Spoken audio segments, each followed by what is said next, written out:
Friends, जय Hind. Friend, आज इस क्लास में आपको बताने वाले हैं कि हिंदी में निबंध लिखने का तरीका है। बहुत सारे मेरे भाई बहन कंफ्यूज होंगे कि और हम पे हंसेंगे भी कि इसका तरीका भी होता है और ट्रिक भी होता है। हाँ भाई, ट्रिक होता है और कैसे इसको लिखना है। देखिए, हम पे ट्रस्ट नहीं है ना, अपने क्लास टीचर जो होंगे हिंदी के, उनसे पूछिएगा कि सर निबंध को रट के लिखा जाता है। वो बोलेंगे नहीं बेटा, निबंध को अपने मन की बात लिखा जाता है। जो आपका एग्जामिनर होता है ना, वो एक टॉपिक देगा, उसके प्रति आपका क्या राय है, वो आप कैसे समझते हैं, उसी को निबंध कहा जाता है। समझ में आ गया ना। तो कोई बोलेगा कि रट के लिख लो, नहीं, अब वो अपने मन की बात लिखेंगे तो कैसे लिखेंगे, उसका भी तरीका होगा ना लिखने का। और ये जो वीडियो देख लेगा मेरे भाई, जो भी देख लेगा मेरे भाई या बहन, पक्का बोल रहे हैं ना, वो अपना स्कोर अच्छा कर लेगा और 1% भी गलती नहीं करेगा। जैसे हम किए थे वो सब चीज़ बताने वाले हैं आपको। तो अगर चैनल पर हैं तो सब्सक्राइब करके लाइक और शेयर कर दिएगा, फ्री में होता है। उससे पहले ये टॉपिक बताने से पहले एक चीज़ बता दे रहा है, अगर आपको 2015 से लेकर 2025 तक यूपी बोर्ड का ओरिजिनल पेपर चाहिए तो मैसेज कर दो इस नंबर पे 98 39 74 47 14 पे आप लोग व्हाट्सअप मैसेज करेंगे। रात को 8 बजे के बाद इसका रिप्लाई मिल जाएगा और आपको ओरिजिनल पेपर दिया जाएगा। ठीक है, तो इस पर मैसेज कर देना है। हम देखिए यहाँ पे स्टेप फर्स्ट। अब स्टेप फर्स्ट में क्या है, जैसे मान लीजिए हम कोई टॉपिक लेते हैं, वो लेते हैं प्रदूषण। अब प्रदूषण होगा तो उसका कोई तो वजह होगा, ठीक है, कोई वजह होगा ना। प्रदूषण होगा तो उसका कोई समस्या भी तो होगा, उसका कोई कारण भी तो होगा, हाँ, उसको हटाने का उपाय भी तो होगा समस्या का। तो वही चीज़ समझना होगा।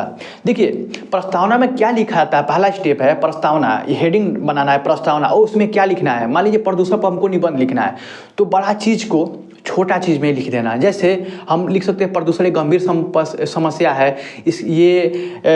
जो चिमनी से निकलने वाला धुआं, हम लोग नदियों में गंदा पानी मतलब कुछ भी डाल देते हैं कबाड़, तो उससे कारण होता है। वो बड़ा चीज़ को छोटा चीज़ में लिखना है, पर वो प्रस्तावना कहलाता है। जैसे कोई बड़ा बात है, उसको थोड़ा शॉर्ट चीज़ में बता देना। क्या बोले हैं, बड़ा बात को हम छोटा मतलब छोटे चीज़ में बता देते हैं, उसको प्रस्तावना में लिखा जाता है। और प्रस्तावना ना 5 लाइन से अधिक मत लिखिएगा, ठीक है, 5 लाइन लिखिएगा। और कितने पेज में लिखा था निबंध, वो चीज़ बताने वाले हैं, टेंशन ना लीजिए। कैसे लिखना है, कौन सा हेडिंग बनाना है, वो सब चीज़ बताएंगे मेरे भाई बहन। जो हम गलती किए तो वो चीज़ आपको नहीं होने देंगे। तो प्रस्तावना समझ में आ गया ना। मान लीजिए हम दहेज प्रथा पे लिखें, तो दहेज प्रथा क्या है। अगर हम पर्यावरण पे लिखें, तो वो बड़ा चीज़ को छोटा चीज़ में लिखना, ठीक है, समझ में आ गया ना। अब देखिए, प्रदूषण है तो उसका कोई कारण तो होगा ना। आप कोई भी निबंध लिखेंगे उसका कारण होगा, जरूर होगा, उसका लाभ भी होगा। तो प्रदूषण का तो लाभ होगा नहीं, तो यहाँ पे हम कारण लिखेंगे, ठीक है। तो कारण, तो कोई भी कारण, यहाँ पे जितना भी कारण होगा, जैसे मृदा प्रदूषण, वायु प्रदूषण, जल प्रदूषण, जो भी कारण होगा वो हेडिंग बना के लिखिएगा मेरे भाई, ठीक है। और लास्ट में एक तरीका बताएंगे जिसमें आपका नंबर कटता है, वहाँ पे आप लोग गलती कर देंगे, ठीक है। तो कारण होगा तो हेडिंग बना के कारण लिख दीजिएगा। तो कारण समझ में आएगा, जल प्रदूषण किसके कारण होता है, वायु, मृदा मतलब मिट्टी का भी प्रदूषण होता है। जो मिट्टी हम लोग निकाल के जो ईंटा बनाते हैं हम लोग, वो भी एक प्रदूषण के अंतर्गत आता है, ठीक है। तो कारण होगा। कोई भी, मान लीजिए आप पर्यावरण पे भी लिख रहे हैं, चाहे दहेज प्रथा लिख रहे हैं, उसका भी तो कोई कारण होगा ना। आप आतंकवाद भी लिख रहे हैं, आतंकवाद पे भी, तो उसका भी कोई कारण होगा। तो हर एक निबंध का कोई कारण होगा, और हर एक निबंध का लाभ नहीं हो, ऐसा नहीं है कि लाभ होगा, उसका हानि भी होगा। तो इसका जैसे प्रदूषण का हानि भी लिख सकते हैं, ये हानि। और कोई निबंध का लाभ भी होता है, जैसे पर्यावरण पे अब उसका लाभ, उसका हानि तो होगा नहीं। आतंकवाद पे लाभ तो होगा नहीं, हानि होगा। तो हानि भी और लाभ भी देखिएगा, जैसे टॉपिक दिया जाएगा उसके हिसाब से हानि और लाभ का हेडिंग बना लीजिएगा।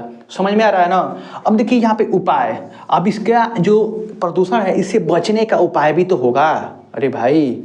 तो इसका उपाय हेडिंग बना के कौन कौन सा उपाय है, जैसे थोड़ा सा हेडिंग बना दीजिएगा, उसको लिख दीजिएगा। और मान लीजिए आतंकवाद पे लिखना है, तो इसका बचने का उपाय भी तो होगा। दहेज प्रथा है, इसका बचने का तो उपाय भी होगा। तो मेरे भाई, ये 4 स्टेप में निबंध बताएंगे ना, कोई माई का लाल आज तक नहीं बताया होगा। और सब लोग रटवाते हैं, आके पढ़ाते हैं। हम जो तरीका बता रहे हो अपने मन की बात लिखाता है। खुद स्पष्ट बोर्ड एग्जामिनर कहता है कि निबंध में अपने मन की बात लिखाता है, ना ही कि किताबी भाषा को उठा के सेम लिख देना। समझ में आ रहा है ना। उपसंहार में क्या लिखा जाता है कि उसके प्रति आपका क्या राय है, आप कैसे सुधार सकते हैं, सरकार की इसके क्या, सरकार का क्या राय है, सरकार इस पे कैसे काम कर रही है। जैसे प्रदूषण है तो प्रदूषण की समस्या है तो इसमें महात्मा गांधी ने आवाज़ उठाया था कि प्रदूषण है, स्वच्छ भारत अभियान। तो आप सरकार का इस पर क्या राय है, सरकार क्या चाहती है, आप क्या चाहते हैं, लोग क्या चाहते हैं, तो ये उपसंहार में लिखा जाता है। तो ये चीज़ समझ में आ रहा है। जैसे आतंकवाद पे लिखना है तो आतंकवाद को कैसे आप कम कर सकते हैं, लोगों को कैसे जागरूक कर सकते हैं, सरकार क्या कर रही है। तो ये चीज़ ना अपना लोगों का मत, सरकार का मत, कोई जो बड़ा बड़ा जो इसमें का जो महान है जो अपना बात बोला है तो आप इसमें ऐड कर सकते हैं मेरे भाई। तो ये जो टॉपिक बताया है ना, कोई माई कलाल नहीं बताया होगा, अगर बता दिया तो आप लोग कमेंट बॉक्स में उसका लिंक दे दीजिएगा, हम देख लेंगे। तो अगर कोई भी दिक्कत है आपको तो आप लोग मैसेज कमेंट बॉक्स में कर ही सकते हैं, और वीडियो अच्छा लगेगा तो कहना नहीं पड़ता, आपको लाइक करके शेयर कर ही देते होंगे अपनी जिगरी मित्र के पास। 2015 से लेकर 2025 तक आपको पेपर चाहिए तो इस नंबर पे मैसेज कर दीजिएगा, 100% आपको पेपर दिया जाएगा, 101%। ठीक है, तो मिलते हैं अगली वीडियो में, तब तक के लिए जय हिंद जय भारत।